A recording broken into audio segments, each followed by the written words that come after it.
Kamikaze and Vitor Hugo. Fabio Kamikaze, he has a curious story. He started fighting because of Bruce Lee. I mean, so many people probably started fighting because of Bruce Lee, but that was his story with his father. They were watching movies, and he said, "Dad, can I fight as good as this guy can?" And he said, "Yeah, it's not going to be easy." And that's his plan, 25-year-old Fabio Kamikaze. Yeah, lifelong martial artist, you know, Shotokan karate, Hapkido, and now having a tremendous success in jiu-jitsu as well. Very nice to see. Wow. Ooh, wow, nice takedown. And like Jake said, Fabio Kamikaze is a lifelong martial artist. That was an interesting situation because Vitor went in with the throw, but it was a quick turnaround here by Fabio Kamikaze. I wasn't sure how the referee was going to do award the points there, but still, oh, well, Fabio's up now 2-0. Oh, 2 points already for Fabio. Was that for the takedown? Well, what happened was Vitor went in for the takedown, and Fabio had a very nice reversal. It was very good timing on his point, and great refereeing by Flavio as well. Vitor Hugo with the black kimono from Fortaleza in the state of Ceará in the northeastern part of Brazil. 4 times world champion, Pan-American champion, European champion, and the former #1 ranked purple belt in the world. I know these guys have fought each other a couple times. I don't know the exact numbers on who beat who, but last time I watched these guys fight, it was at the Worlds at purple belt, and my memory recalls, I think it was Vitor Hugo that took a very close match. But these guys are very evenly matched. This could go either way. Jake, we haven't seen tonight any sort of a turnaround. What should Vitor Hugo do? I mean, considering now that we still have 4.5 minutes to play, I mean, where should his strategy go in order to meet up these 2 points or to have an advantage? Or should he just always look for the submission? He's still got a lot of time. I think he's probably going to try to get those 2 points back because he is doing a good job of tying Fabio up here into this scramble. Let's see if he can make 2 points. Ooh. Beautiful scramble. Beautiful. Beautiful scramble. Getting pretty close to the edge of the stage, which is a little bit dangerous, but yeah. Referee Flavio was standing there, kept it inside the mat. Another takedown attempt by Vitor Hugo. This time, Fabio was even swifter. Well, Vitor went right to his guard this time. He really wanted to get, I think he wants to be on his back. I think he thinks it's going to be easier to score on Fabio off of his back. Fabio has a very, very aggressive, good guard. Doing a good job of breaking the grips here and controlling.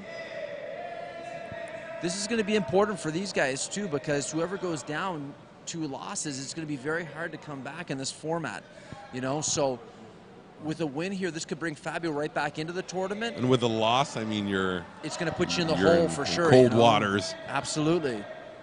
Things happen fast in Rio de Janeiro tonight at this Sunday's Iron Brown Belt Challenge, worth a spot at the Black Belt Copa Podio Grand Prix.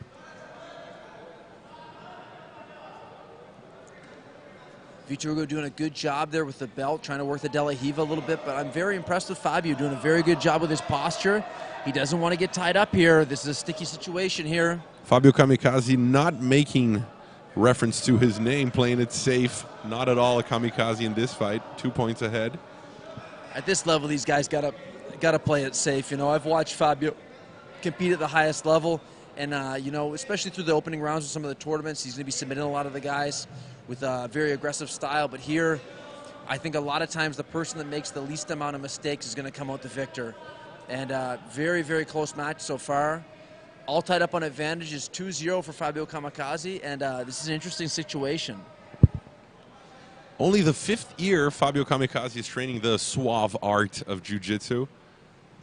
I think that's completely amazing that he's only had 5 years of training. He's been able to have the success that he has at an international level. You know, but once you look at his extensive martial arts background, it's not hard to believe either. You know, like we said, lifelong martial artist, and he's been doing a great job in jiu-jitsu. And he wants to keep moving, Jake. He's told us in an interview that after karate and after hapkido and jiu-jitsu now, he does intend to moving into martial arts. Into mixed martial arts, sorry. Oh, he wants to do some mixed martial arts. Yeah, okay, he's interested cool. into some MMA events, and he has a plan of a couple of more world title defenses or disputes in jiu-jitsu, and then moving on to the mixed martial arts game. Well, he's definitely got the background to do it, where he's had so much martial arts experience with the striking as well and the hapkido at a young age. He's been with Mario Hayes since 2013, and Mario has the same plan set out for Fabio. Mario's a great coach. He's multiple time, I think he's a 2 or 3 time world champion at the black belt level. Impressive thing about Mario is Mario was able to podium at the Worlds, I think 13 or 14 years in a row. Wow. He was never out of that, that scene, the top 3, 4 guys in the world. It was never luck. Never luck, all skill-based. And now... Oh, they're back on top. Oh! And now this just Sweet got... takedown and on guard, Fabio. Very interesting now. Because of the foot attack, Vitor Hugo has just turned this thing around. He was up at advantage off the foot attack and then was able to sweep. Fabio's got to make something happen here because he's down now with 50 seconds left and things got turned around very quickly. Wow. Vitor Hugo really bringing some game. Less than a minute to go. He's on top. Fabio on his side. Nice attack here, though, by Fabio. He could maybe turn something. He could turn an advantage in here. Maybe 2 points. Yeah, he's going to try to go for a footlock knee bar. Yeah, interesting 20 situation seconds here. to go. He knows he's fighting the clock. Beautiful defense, beautiful base by Vitor Hugo, doing a really good job just riding this position out. I think it's going to be hard for Fabio to get the points here. 5 seconds to go. Fabio Kamikaze looking at an amazing turnaround from Vitor Hugo, and there you have it. Vitor Hugo has kept himself alive in this Iron Brown Belt. Now with a win and a defeat, and Fabio really looking at cold waters, like we had said. He had it all in his direction.